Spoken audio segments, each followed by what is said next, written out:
Hello दोस्तों, कैसे हैं आप। आज हम एक्सप्लेन करेंगे तस्करी वेब सीरीज को, इसलिए आप वीडियो को लाइक कर दीजिए। हम बिना किसी देरी के वीडियो शुरू करते हैं। तो सीरीज की शुरुआत में हम एक लड़की को देखते हैं जो दो लोगों का पीछा कर रही थी। शायद इनकी आपस में लड़ाई हुई है, लेकिन ये दोनों आदमी तो वहाँ से भाग जाते हैं और ये लड़की थक कर बैठ जाती है। तभी वहाँ अर्जुन नाम का एक कस्टम ऑफिसर आता है, जिसे देखकर तो इस लड़की के होश उड़ जाते हैं। फिर अर्जुन जब उस लड़की को अपने साथ लेकर जा रहा होता है तो वो हमें बताता है कि मैं एक सस्पेंडेड ऑफिसर हूँ और मैं आपको मुंबई के एयरपोर्ट पर चल रही तस्करी के बारे में बताता हूँ। फिर पास्ट के सीन में हम उसी लड़की को देखते हैं जिसने हीरोइन की पुड़िया खाई हुई थी इंडिया में स्मगल करने के लिए। यही कारण था कि अर्जुन उसके पीछे है। खैर, फिर हम एक लड़के को देखते हैं जो लैपटॉप में सोना छुपा रहा था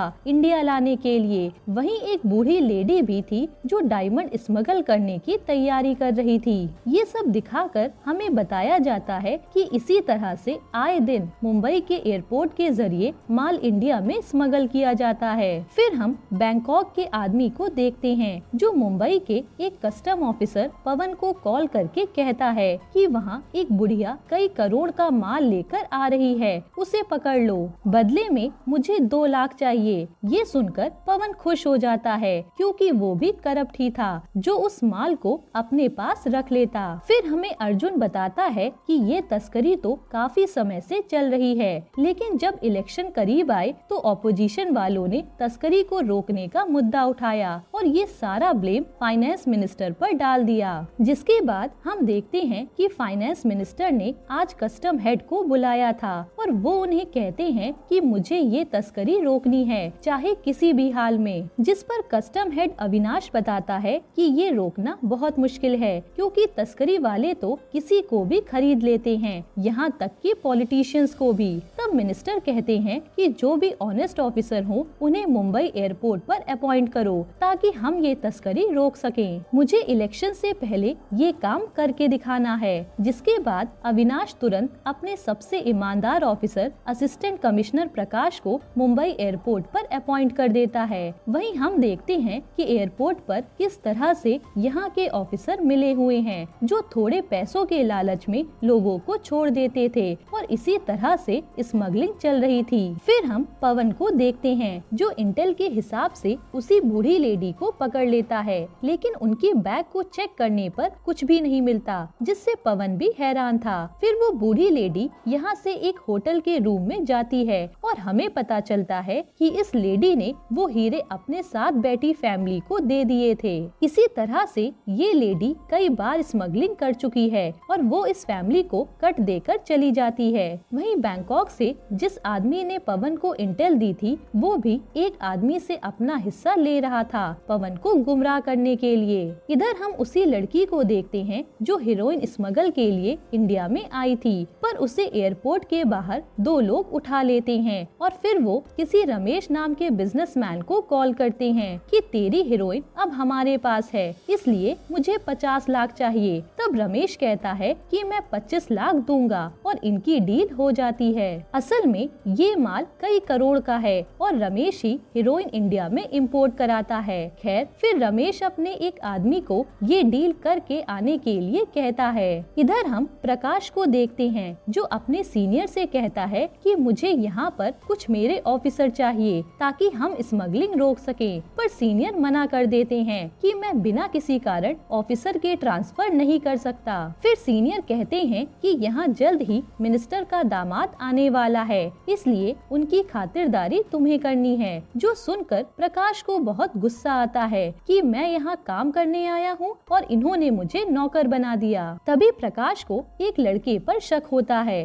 और वो उसका बैग चेक करता है तो उस लड़के ने ही लैपटॉप में सोना छुपाया था, इसलिए उसे पकड़ लिया जाता है। इससे ये साफ है कि प्रकाश अपने काम में एक्सपर्ट है। फिर अगले दिन मिनिस्टर का दामाद मुंबई एयरपोर्ट से जा रहा होता है, पर उसके स्वागत के लिए कोई नहीं था। तभी प्रकाश सीसीटीवी के जरिए दामाद पर नजर रखने लगता है और वो देखता है कि इसने तो काफी महंगी वॉच पहनी है। और यहाँ प्रकाश को एक आइडिया आता है। वो तुरंत एक पुलिस वाले के कान में बात डाल देता है कि उस ब्लू वाले ने स्मगलिंग की है। तब वो कांस्टेबल भी पवन को जाकर ये बात बताता है। तब पैसों के लालच में तो पवन बिना जाने दामाद को एक रूम में लाता है और पूछने लगता है कि ये घड़ी कितने की है, जिस पर दामाद झूठ कहता है तो पवन उसे चाटा लगा देता है क्योंकि घड़ी 5 करोड़ की थी और यही सीन कट होता है। फिर हम देखते हैं कि मिनिस्टर के दामाद को पीटा गया। ये बात जब मिनिस्टर को पता चली तो उसने गुस्से में यहाँ के कुछ ऑफिसर्स का ट्रांसफर करा दिया और यही प्लान था प्रकाश का, ताकि वो ट्रांसफर के जरिए ईमानदार ऑफिसर को इस एयरपोर्ट पर ला सके। जिसके बाद प्रकाश अपने सीनियर को 3 ऑफिसर की लिस्ट देता है जिन्हें सस्पेंड किया गया था और वो कहता है कि मुझे यही ऑफिसर चाहिए। तब सीनियर भी मान जाते हैं। वहीं हम देखते हैं कि जिन लोगों ने उस लड़की को पकड़ रखा था उनके पास रमेश का आदमी आकर उन्हें मारने लगता है। तब ये लोग भागते हैं और इनके पीछे वो लड़की भी भागती है। ये वही सीन है जो हमने सीरीज की स्टार्टिंग में देखा था। इसी के बाद उस लड़की से अर्जुन मिला था और हमें पता चलता है कि अर्जुन ने ही उन लोगों को बताया था कि इस लड़की के पास हीरोइन है, इसलिए उन्होंने इसे पकड़ लिया था। खैर, अब यहाँ अर्जुन रमेश को फोन करके कहता है कि मुझे पूरे 50 लाख चाहिए, तभी ये लड़की तुझे मिलेगी। जिसके बाद रमेश उसकी बात मान लेता है और अर्जुन को रमेश का आदमी 50 लाख देने आता है। तब अर्जुन भी उस लड़की को उनके हवाले कर देता है। तभी अर्जुन के पास उसके सीनियर का फोन आता है जो बताता है कि तेरा सस्पेंशन हटा दिया गया है। इससे अर्जुन खुश हो जाता है और हमें पता चलता है कि अर्जुन मूडी आदमी है, जिसका जो मन करता है वो वही करता है। फिर हम एक मिताली नाम की लेडी को देखते हैं जो सब्जी वाले से लड़ रही थी क्योंकि सब्जी वाले ने उसे ठगने की कोशिश की। तभी मिताली के पास उसके बॉस का फोन आता है और वो बताते हैं कि तुम्हारा सस्पेंशन हटा दिया गया है, जल्दी से ड्यूटी ज्वाइन करो। इससे मिताली खुश हो जाती है। असल में मिताली भी कस्टम ऑफिसर है। फिर हमें बताते हैं कि मिताली को हर महंगी चीज की एग्जैक्ट अमाउंट पता होती है क्योंकि ये जानना उसका पैशन है और मिताली डाइवोर्सी है जो अपनी बेटी के साथ रहती है। इसके बाद हमें तीसरे ऑफिसर रवि को दिखाते हैं जो आज एक कस्टम ऑफिसर की मदद कर रहा था स्मगलिंग पकड़ने में। फिर हमें रवि के पास्ट के बारे में बताते हैं कि रवि का खानदान कस्टम में ही ड्यूटी करता था और उसी के जरिए ये लोग काफी अमीर बने घूस लेकर। पर रवि को यही सब देखकर घूस लेने से नफरत हो गई, इसलिए उसने जब यहाँ ड्यूटी ज्वाइन की तो उसने घूस ना लेने का खुद से वादा किया। फिर हमें बताया जाता है कि रवि को एयरपोर्ट पर काम करने वाली एक लड़की से प्यार भी हुआ था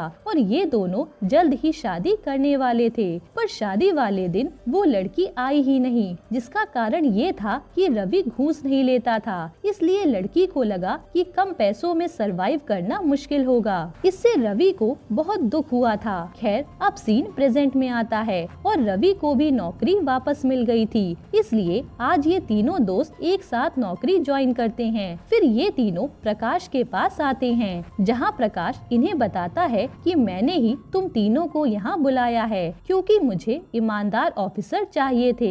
और वो कहता है कि यहाँ तस्करी काफी समय से हो रही है, इसलिए ये पूरा एक रैकेट है और इस रैकेट का मास्टरमाइंड है बड़ा चौधरी। फिर वो बड़ा चौधरी की बैक स्टोरी बताता है कि बड़ा चौधरी और छोटा चौधरी 2 भाई थे, जिसमें से बड़ा चौधरी तो इंजीनियर की पढ़ाई कर रहा था, वहीं छोटा चौधरी इलीगल धंधे में घुस गया पैसा कमाने के लिए। लेकिन जैसे ही बड़ा चौधरी इंजीनियर बना तो उसी दौरान छोटे चौधरी को एक गैंग ने गोली मार दी। ये देख बड़े चौधरी को बहुत गुस्सा आया और उसने अपनी इंजीनियर की डिग्री छोटे भाई की चिता के साथ ही जला दी। उसके बाद उसने उस पूरी गैंग को खत्म करके अपने भाई का बदला लिया। फिर उसे उसके साथ ही शर्मा ने तस्करी के बारे में बताया और उसने तस्करी करना शुरू कर दिया, वो भी इसी मुंबई एयरपोर्ट से। इसी तस्करी के कारण बड़ा चौधरी आज राजाओं की जिंदगी जीता है और उसका नेटवर्क आज भी चल रहा है जिसे हमें पकड़ना है। फिर हमें चौधरी के साथियों के बारे में बताते हैं। इसमें से एक अन्ना नाम का आदमी है जो मिडिल ईस्ट से माल इंडिया भेजता है। वहीं लंदन में सैयद नाम की चौधरी की साथी है जो वहाँ से धंधा चलाती है। इसी तरह से इनका माल इंडिया आता है। फिर प्रकाश कहता है कि कि आप सब चौधरी को पकड़ने की प्लानिंग कीजिए, मैं आपके साथ हूँ, जिस पर ये लोग मान जाते हैं। इसके बाद हम इटली में चौधरी के बंगले का सीन देखते हैं, जहाँ चौधरी के पास उसका साथी आता है और बताता है कि मुंबई एयरपोर्ट पर नए ऑफिसर आए हैं, अब हम काम कैसे करेंगे। जिस पर चौधरी कहता है कि टेंशन मत लो, उनका भी कुछ इंतजाम कर देंगे। इधर हम देखते हैं कि अर्जुन ने एक नई टीम बनानी शुरू कर दी थी सारी तस्करी को रोकने के लिए, और ये लोग जोरों शोरों से काम शुरू कर देते हैं, जिसमें सारे ईमानदार ऑफिसर थे। अब एक दिन मिताली देखती है कि एक लड़की कुछ टॉयज इंडिया लाई है, और पूछने पर वो कहती है कि ये तो बस खिलौने हैं। लेकिन मिताली को उन टॉयज की कीमत पता थी, जो करीब 50 लाख के थे।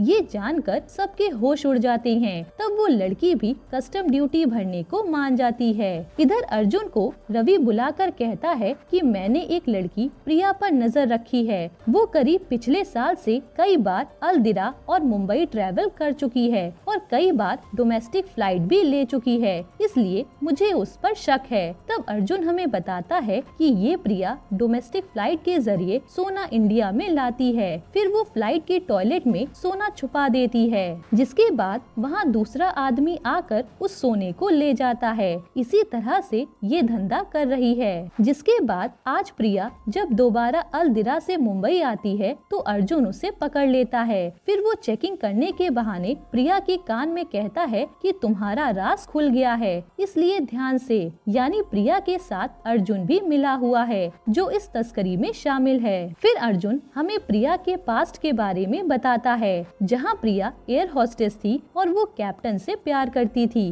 कैप्टन प्रिया के जरिए ही सोना इंडिया में स्मगल करता था। तब एक दिन अर्जुन प्रिया को पकड़ लेता है और उसे सोने के बारे में पूछने लगता है। तब प्रिया पहले तो कुछ नहीं बताती, फिर वो कहती है कि मैं कैप्टन से प्यार करती हूँ, इसलिए वो सोना यहाँ स्मगल कर रही थी ताकि हमें पैसे मिले और हम आराम से शादी करके जिंदगी बिता सकें। तब अर्जुन रिवील करता है कि कैप्टन की शादी तो पहले ही हो रखी है, वो तुम्हें धोखा दे रहा था। ये जानकर तो प्रिया के होश उड़ जाते हैं और वो रोने लगती है कि वो अब तक धोखे में रही। फिर अर्जुन कहता है कि चलो मैं तुम्हें जाने दूंगा, पर तुम्हें मेरी बात माननी होगी। जिसके बाद प्रिया को जब कैप्टन और भी सोना स्मगलिंग के लिए देने आता है तो इस बार प्रिया वो गोल्ड कैप्टन के बैग में ही रख देती है, जिसके कारण चेक इन के टाइम कैप्टन पकड़ा जाता है। उसके बाद अर्जुन प्रिया से एक बार फिर मिलता है और उसे कहता है कि तुम लड़की काम की हो, मेरे एक मिशन में एसेट बनोगी। तब प्रिया कहती है कि तुमने मुझे इतने बड़े केस से बचाया, मैं कुछ भी करूंगी।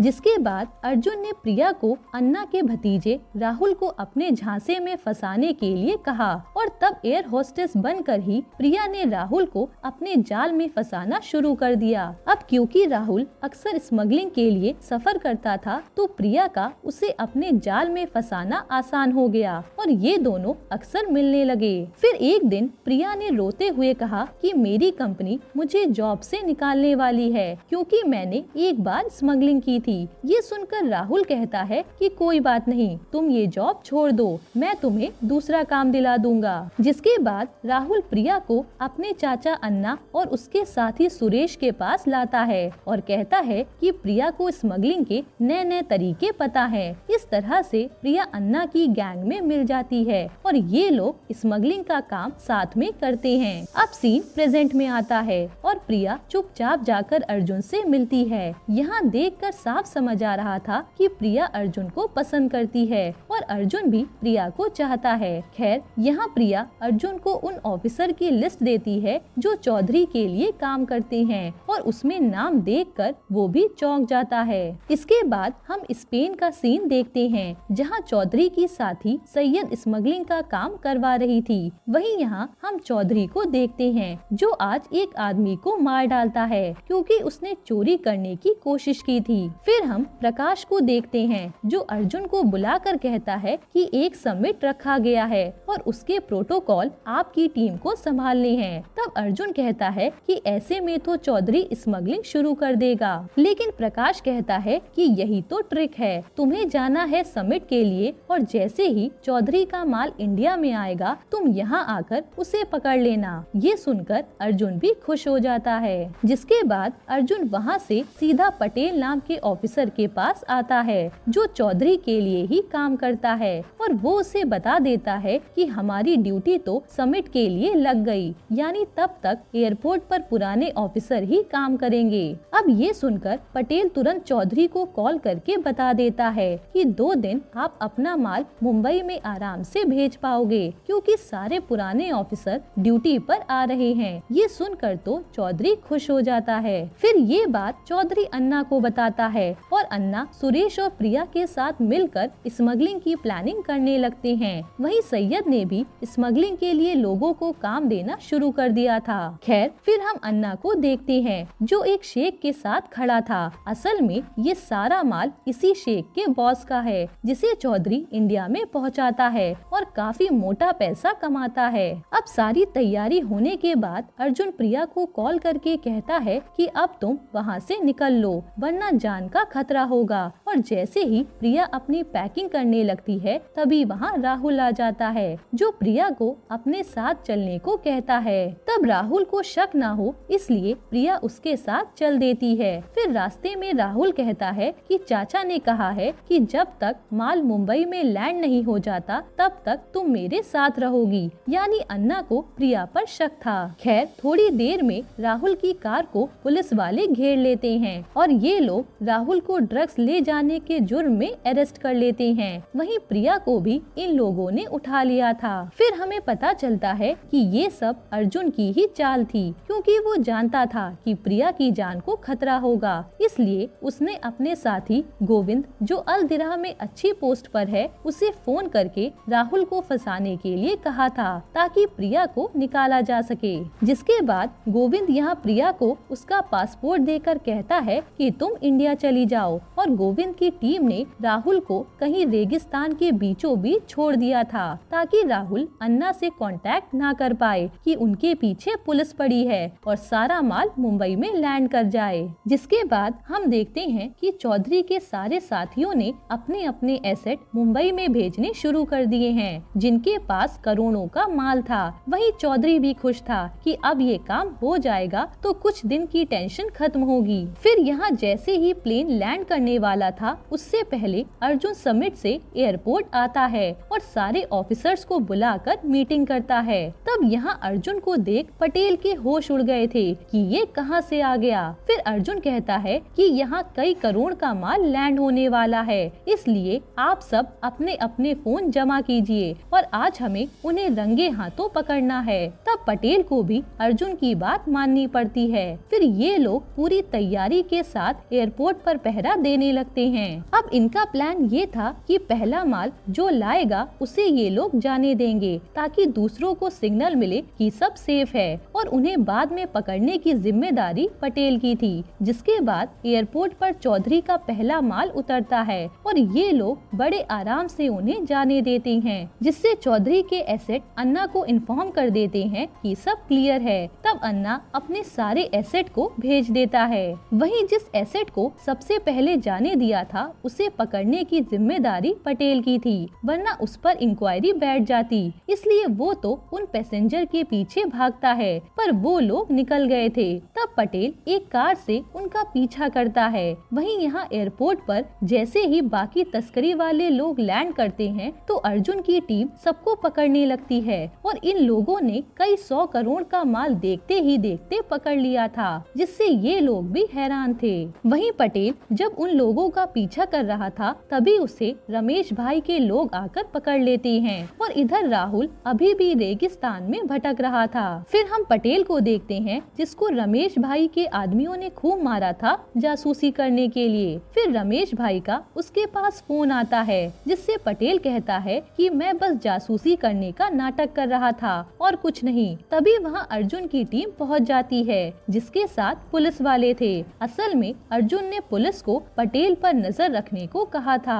वहीं प्रिया इंडिया सही सलामत लौट आई थी, जिससे मिलकर अर्जुन बहुत खुश होता है। फिर हमें अर्जुन एक क्रिकेटर के बारे में बताता है जो विदेश में 15 करोड़ की शॉपिंग कर चुका है और वो किसी तरह टैक्स बचाने की कोशिश कर रहा है। फिर अर्जुन कहता है कि जैसे इंडिया के पास रॉ है, वैसे ही हम कस्टम ऑफिसर के पास कॉइन नाम की एजेंसी है जो विदेश से ऑपरेट करती है, और जो कोई भी इंडियन विदेश में ज्यादा पैसा उड़ाता है उसके बारे में कॉइन कस्टम वालों को बता देते हैं, और वो गोविंद भी कॉइन एजेंसी के अंडर ही वर्क करता है। खैर, फिर हम देखते हैं कि अन्ना को राहुल मिल गया, पर उसकी हालत खराब है। वहीं इतना सारा माल पकड़ने के लिए प्रकाश की टीम की काफी तारीफ होती है, और यहाँ ये खबर जब चौधरी को मिलती है तो उससे तो बहुत गुस्सा आता है कि 1000 करोड़ का माल पकड़ा गया। इसके बाद हम सक्सेना नाम के एक आदमी को देखते हैं जिनसे अर्जुन मिलता है, और हमें पता चलता है कि सक्सेना भी पहले कस्टम ऑफिसर था जो काफी ईमानदार था, इसलिए अर्जुन उसे अपनी इंस्पिरेशन मानता है। इधर आज प्रकाश को उसके सीनियर मिलने के लिए बुलाते हैं और कहते हैं कि तुमने काफी अच्छा काम किया, अब बैंकॉक में एक समिट है तो मैं बिजी हूँ, इसलिए तुम्हें जाना पड़ेगा, जिस पर प्रकाश मान जाता है। इधर प्रिया को अर्जुन सेफ हाउस ले जा रहा होता है क्योंकि अब चौधरी के लोग उसके पीछे पड़ेंगे, तो रास्ते में वहाँ चौधरी के लोग आ जाते हैं। तब यहाँ पता चलता है कि ये तो मिताली है, और असल में प्रिया को रवि सेफ हाउस ले गया है। ये बस इन लोगों का ध्यान भटका रहे थे। तब मिताली अकेले ही इन लोगों को खूब मारती है। फिर रात को ये सारे लोग एंजॉय करने लगते हैं कि इन्होंने इतनी बड़ी तस्करी को रोका है, और पटेल भी ये काम करके खुश था। जिसके बाद अर्जुन प्रिया से मिलने आता है और ये खूब बातें करते हैं। एक तरह से इनकी लव स्टोरी शुरू हो गई है। अब अगले दिन अर्जुन जब अपनी जॉब पर आता है तो ये लोग 2 जनों को पीट रहे थे, क्योंकि यही लोग एयरपोर्ट के बाहर अक्सर पैसेंजर को लेने आते थे। तब इसमें से एक आदमी तो कुछ भी नहीं बोलता, बस पिटता रहता है, लेकिन दूसरा लड़का डर के मारे बता देता है कि हम रमेश भाई के लिए काम करते हैं, वही सारा माल इंडिया में फैलाते हैं। इधर बैंकॉक पहुँचते ही प्रकाश के पास किसी का फोन आता है जो कहता है कि ऊपर आकर मिलो, और वहाँ पहुंचकर प्रकाश देखता है कि यहाँ तो चौधरी आया है।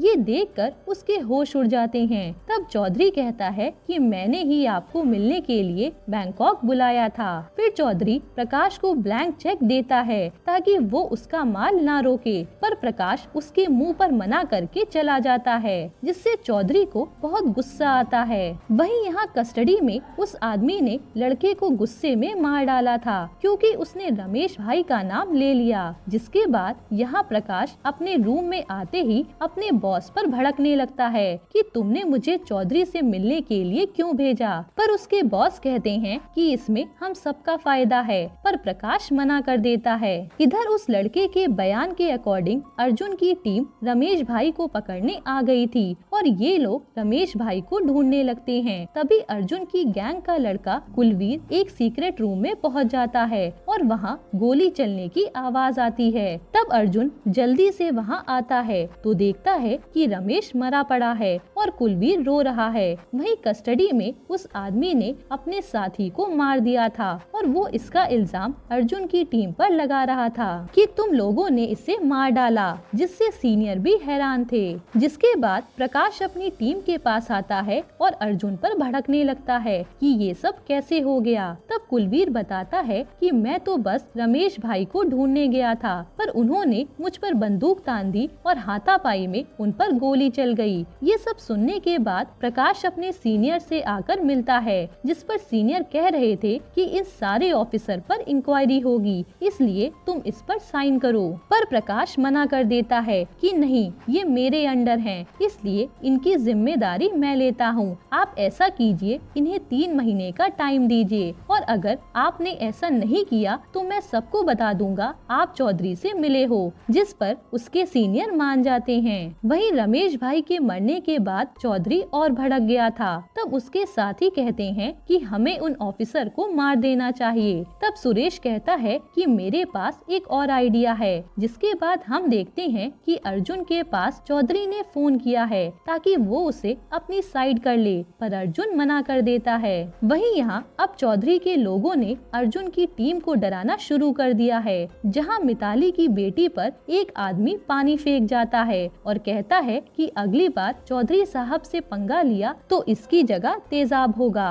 वहीं ये लोग रवि पर नकली गोली चलाते हैं वार्निंग के तौर पर, जिसके बाद सारे ऑफिसर इकट्ठा होते हैं और कहते हैं कि चौधरी हम सबको मारने की कोशिश कर रहा है। तब प्रकाश कहता है कि डरो मत, ऐसा करो कुछ दिन चौधरी का माल मत पकड़ो वरना वो कुछ भी कर सकता है, हम इन सब का बदला बाद में लेंगे, जिस पर सारे ऑफिसर मान जाते हैं। फिर अगले दिन चौधरी का माल दो लड़के लेकर जा रहे होते हैं और वो अर्जुन को जानबूझकर चिढ़ाते हैं क्योंकि वो जानते थे कि अर्जुन इस बार चौधरी से डरा हुआ है। पर ये सब देखकर रवि को गुस्सा आ जाता है और वो उन दोनों लड़कों को खूब मारता है। तब अर्जुन भी उन लड़कों को पकड़कर जेल में डाल देता है और उनके बैग से भी सोना मिला था। अब ये न्यूज़ जब चौधरी देखता है तो उसे बहुत गुस्सा आता है कि ये लोग नहीं सुधरने वाले। तभी चौधरी के पास शेख का फोन आता है जो कहता है कि आपसे बॉस मिलना चाहते हैं, इसलिए जल्दी अलदिरा आइए। तब चौधरी भी मान जाता है। इधर अर्जुन रवि पर भड़क रहा होता है कि उन लोगों को मारने की क्या जरूरत थी, अब चौधरी शांत नहीं बैठेगा। तब रवि कहता है कि सब लोग मेरा मजाक उड़ाते हैं कि मैं ईमानदार होकर गलती कर रहा हूँ, इसलिए मुझे गुस्सा आ गया था। जिसके बाद ये दोनों साथ में ड्रिंक करते हैं और फिर अर्जुन रवि को घर छोड़ आता है। फिर जब अर्जुन अपने घर आता है तभी उसके पास चौधरी का फोन आता है कि तेरा दोस्त तो मरने वाला है, जो सुनकर तो अर्जुन तुरंत रवि के घर की ओर भागता है। वहीं यहाँ रवि पर चौधरी के लोगों ने हमला कर दिया था और जैसे ही अर्जुन वहाँ आता है तो देखता है कि यहाँ रवि की लाश पड़ी है। ये देखकर अर्जुन खूब रोता है। जिसके बाद वहाँ पुलिस जांच के लिए आती है और इन्हें तलाशी के समय 50 लाख रुपए पड़े मिलते हैं, जिससे अर्जुन समझ जाता है कि चौधरी रवि का नाम बर्बाद करने पर तुला है। वहीं अर्जुन की नजर कुलवीर पर पड़ती है जो किसी से फोन पर हंसते हुए बात कर रहा था, इसलिए अर्जुन कुलवीर को बहाना बनाकर अपने साथ थाने लेकर आता है और वहाँ आते ही कुलवीर को पीटने लगता है। सच बता तू किससे मिला है? तब यहाँ कुलवीर डर के मारे बताने लगता है असल में कुलवीर के पास चौधरी के आदमी ने फोन किया था कि तुम्हें हम 1 करोड़ देंगे, बदले में तुम्हें रमेश को मारना है। यानी रमेश की लोकेशन भी कुलवीर को इन्हीं लोगों ने बताई है। जिसके बाद कुलवीर ने रमेश भाई को जाकर मार डाला और ऐसे दिखाने लगा कि रमेश ने ही उस पर हमला किया था। ये सब जानकर तो अर्जुन कुलवीर को अरेस्ट करवा देता है। तभी अर्जुन के पास चौधरी का फोन आता है जो कहता है कि अब बारी प्रिया की है, उसे बचा सकता है तो बचा ले। ये सुनकर अर्जुन के होश उड़ जाते हैं। फिर अर्जुन जल्दी से प्रिया के पास आता है जो एकदम सेफ थी। तब अर्जुन प्रिया से कहता है कि चलो हमें जगह बदलनी पड़ेगी, लेकिन प्रिया कहती है कि मैं भाग भाग कर थक गई हूँ। वहीं यहाँ रात को अर्जुन रवि को याद करके ड्रिंक कर रहा होता है। तभी उसके पास रवि की एक्स आती है जो कहती है कि रवि ने एक बार कहा था कि उसे कभी कुछ हुआ तो तुम्हें सक्सेना का नाम बता दूं। ये सुनकर अर्जुन के होश उड़ जाते हैं। असल में अर्जुन जानता था कि रवि का कोई एसेट चौधरी की गैंग में है और अब सक्सेना का नाम सुनकर वो सीधा सक्सेना सर से मिलने जाता है। वहीं यहाँ चौधरी अलदिरा आ गया था मेन बॉस से मिलने। तभी उसके पास उसके खबरी का फोन आता है जो बताता है कि तुम्हारी टीम में कोई खबरी है जो सारे माल की खबर यहाँ मेरी टीम को देता है। ये सुनकर तो चौधरी के होश उड़ जाते हैं और हमें पता चलता है कि ये सारी बातें प्रकाश ही चौधरी को बता रहा था। असल में प्रकाश चौधरी से मिल चुका है। फिर हमें पास्ट का सीन दिखाते हैं। जब चौधरी प्रकाश से मिला तो प्रकाश ने उसे साफ कहा कि मुझे तेरे प्रॉफिट का 20% चाहिए, तभी हमारी डील होगी। जिस पर चौधरी मान गया और प्रकाश सबको ऐसे दिखा रहा था कि वो सबसे ईमानदार है। फिर यहाँ जब चौधरी से वो शेख कहता है कि तूने मेरा बहुत नुकसान करवा दिया, तो चौधरी कहता है कि मेरे हाथ अब एक पावर लगी है, अगर आप अपना सोना इंडिया भेजना चाहते हैं तो मैं ये कर दूंगा और आपका सारा नुकसान एक बार में फायदे में बदल जाएगा। जिस पर शेख मान जाता है और वो 2 टन सोना देने की बात करता है। इससे चौधरी भी खुश हो गया था। फिर यहाँ चौधरी सीधा अन्ना से मिलने आता है और 2 टन सोना इंडिया पहुँचाने की बात करता है। तब सुरेश कहता है कि वो तो हम कॉफिन के जरिए आराम से पहुंचा देंगे। इस पर चौधरी भी मान जाता है और ये लोग तैयारी शुरू कर देते हैं। वहीं यहाँ सक्सेना से मिलने अर्जुन आता है और सक्सेना समझ गया था कि ये इन्फॉर्मर के बारे में पूछने आया है। तभी सक्सेना के पास उसी इन्फॉर्मर का फोन आता है जो बताता है कि चौधरी का माल इस बार कॉफिन में आने वाला है और ये इन्फॉर्मर कोई और नहीं बल्कि सुरेश ही था। तब यहाँ से सीन पास्ट में जाता है जहां असल में सुरेश को एक बार सक्सेना ने अरेस्ट कर लिया था तस्करी के जुर्म में, पर फिर उसने सुरेश को सिर्फ इसलिए छोड़ा कि वो सक्सेना को इन्फॉर्मेशन देता रहेगा। यही कारण है कि सुरेश सक्सेना को सब बताता था। फिर अब सुरेश कहता है कि मुझे भी यहाँ से निकलना पड़ेगा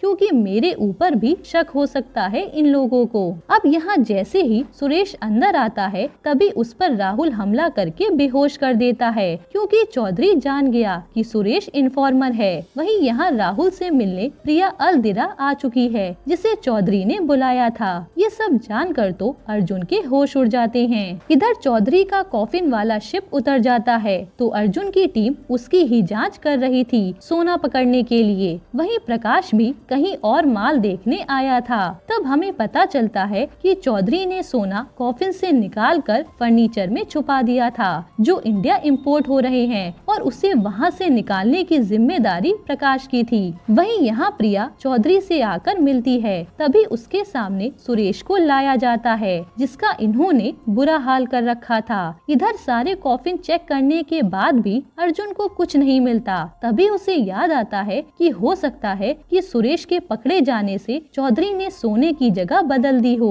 तभी वो देखता है कि यहाँ एक और प्लेन लैंड किया था जिसमें फर्नीचर आया है, इसलिए वो तुरंत उस फर्नीचर को चेक करने भागता है। वहीं यहाँ ये लोग जब सुरेश को मारने वाले थे तभी वहाँ अलदिरा की पुलिस आ जाती है जिसने चौधरी को घेर लिया था। असल में प्रिया को वहाँ भेजने का आइडिया अर्जुन का ही था। तब गोविंद वहाँ आकर चौधरी को अरेस्ट कर लेता है। वहीं यहाँ जैसे ही अर्जुन फर्नीचर चेक करने आता है तो प्रकाश मना करने लगता है कि इसमें कुछ नहीं है, पर अर्जुन गलती से उस फर्नीचर के कंटेनर को गिरा देता है जिससे उसमें से सोने के बिस्किट गिरते हैं और ये देखकर सब लोग चौंक जाते हैं। यहाँ अर्जुन समझ गया था कि प्रकाश भी बिक चुका है। तब मिताली प्रकाश के चाटा मारकर चली जाती है और प्रकाश को भी अरेस्ट कर लिया जाता है, जिसके बाद चौधरी के पकड़े जाने से ये तस्करी रुक चुकी है और प्रिया और सुरेश भी सेफ हैं। यहीं पर ये सीरीज खत्म होती है। दोस्तों, आपको ये सीरीज कैसी लगी कमेंट में बताना। मैं मिलती हूँ आपसे नई मूवी के साथ।